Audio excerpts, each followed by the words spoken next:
This video is made for adult collectors because, oh boy, I think Mattel's transforming toys still have a long way to go. It's times like this where I still wish I kept my Beast Wars Megatron, the Kingdom one, because what a ridiculous looking thing.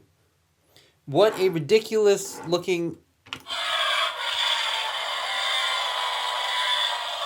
It's so loud. I've had my eye on this for a while now, but I didn't want to pay MSRP for the thing. It's very expensive. But then I went to a grocery store to get chips, and there it was, sat on clearance for half off. So I decided at that point, why not? And boy, am I glad I waited till clearance, because this thing is a thing that exists in my house now. Jurassic World's ferocious 2-in-1 T-Rex is an interesting concept for sure, and it's not the first time we've gotten transforming Jurassic Park toys from either Mattel or Hasbro. But I think Hasbro and Takara still kind of kill it with their transforming toys over something like this. Granted, Hasbro and Takara have specialized for this sort of thing over 40 years and Mattel hasn't, but this is a very awkward looking T-Rex. The proportions are all off. The legs are too long, the arms are weird, the torso is just a noodle, but then again, it does become a Jeep, so I can forego some of that. What's weird is the feet. Yeah, it reminds me a lot of how like HasLab Unicron stored its panels, but even so, it's a bit more ungraceful here than it was on HasLab Unicron. It's just the entire roof, windshield, and windows of the Jeep folded up, sticking out of there. Head sculpt is great, very intimidating with those piercing yellow eyes and the large teeth. It is a bit of an exaggerated head proportionally, but given how goofy the rest of this thing looks, I think this head fits quite well. The wheels are exposed at the hips, but they're subtle enough that I think they work here. I don't know, I kind of dig how there's a little bit of alt mode hanging out. The tail is tiny and it looks strange, and he's long. Like long, but in all the wrong spots long. It is big too, like Commander class size. However, the plastic is very light, thin, and a bit flaky in hand. It sure is the size of something like Magmatron, but nowhere near as dense and solid feeling as something like Magmatron. It does make noise though. It's really annoying. Pressing this button on the back will make it roar.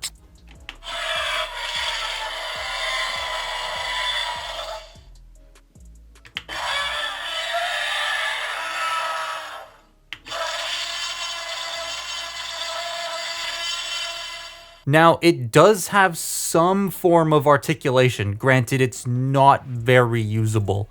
All right, this is nothing to write home about. It is not designed to be posable, this thing. It has movement, as you can see the joints, but Magmatron's Giganotosaurus is more posable than this. So, start with the mouth can open. Bleh. You have the mouth. The teeth are a softer material, and the tongue's actually quite nicely detailed. Like, they sculpted that very well. And they even got the roof of his mouth, which is pretty cool. Like, the detail in there is great, but that's all it can do. The head doesn't rotate, it doesn't look down.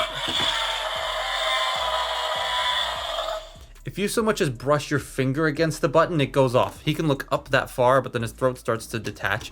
The arms, you can rotate them forward and back, and then you have a little joint here, and that's it. You can kind of go out if you want to, but then that starts like transforming the thing. The legs, so you have a weird joint here. It's a ratchet, and it ratchets forward that far.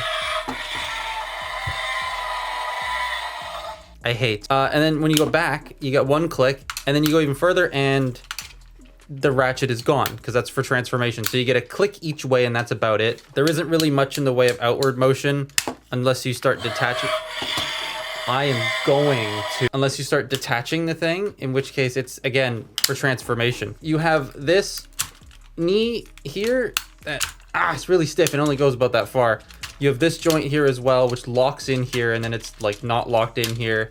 Then you have a foot sort of joint with rotation. Again, that's more for transformation than actual posing. And then the tail, it's stationary. It doesn't do anything. So yeah, not a very posable dinosaur toy. You don't buy this for the articulation. For that, you get like a Hammond collection. You don't buy this. Now, the transformation. The instructions suck donkey doo-doo, and it was very frustrating. Let's just get it over with. Oh boy. Okay. No word of a lie, took me half an hour the first time I did this to get this head folded in here. It's just specifically the head. The rest of it was fine. This, okay. There may be a lot of cuts in this. So to start with, we're going to just straighten out the arms and get them folded flat like that. And then we are going to open up the top part here. If I can get my fingers in, there we are.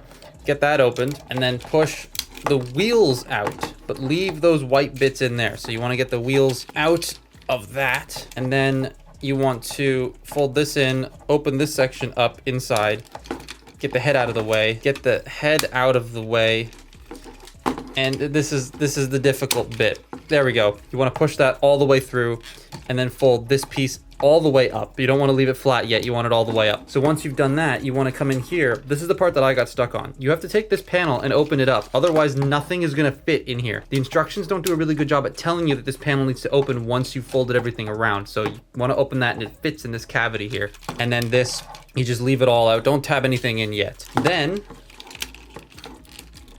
we're going to take the head, and the head's going to fold up. There's not a lot of clearance. Fold up and in. You want to open this section at the top here up and bring that over. Now the head is in place. We're going to flip this up. Then you want to bring this forward, and then these are going to tab together at the top like that. Then you bring the arms to the side, and they will peg into the rest of the front of the truck like that. And then that just sort of straightens out there. And that is the hood of the vehicle done. And getting this head in place was an actual nightmare. I was in a call with my friends at the time, and I was struggling. They were laughing at me at the fact that I could not get this through. That's a giant paint smudge right there. It was very funny. Next, what we're gonna do is we're gonna compress the tail, and then you wanna pull it. Now, it's really stuck in here, but it will come out. That sounds horrible. Then you wanna just like slide it a bit and fold it up. It won't stop. This button does things too now, so we've exposed the second button. So now we're gonna work on the legs. Oh, shut your mouth. So to start with, we're going to rotate the feet around, bend the knee in, and then this entire assembly here will double hinge down while this goes up. And that makes the side of the truck. And we're gonna put the tail back. Then you want to, I'm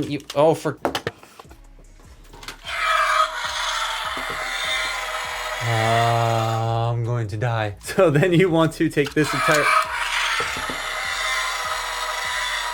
you want to open this up, fold the feet up, and bring this down, and it will sort of come into place there.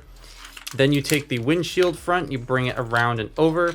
You take this section, you want to flip this out, then fold these sections out. That sucks to do. It always feels like it's gonna snap. That tab is enormous. And you bring all of this out. These you wanna like sort of leave up a little bit higher. You bring this around, and then you bring this down, and it will peg into several places. So you have at the top here, it will peg into this part of the window. Shut your mouth. This part of the window. You come back here, and this will peg into the back of the truck there, and that will just sort of, you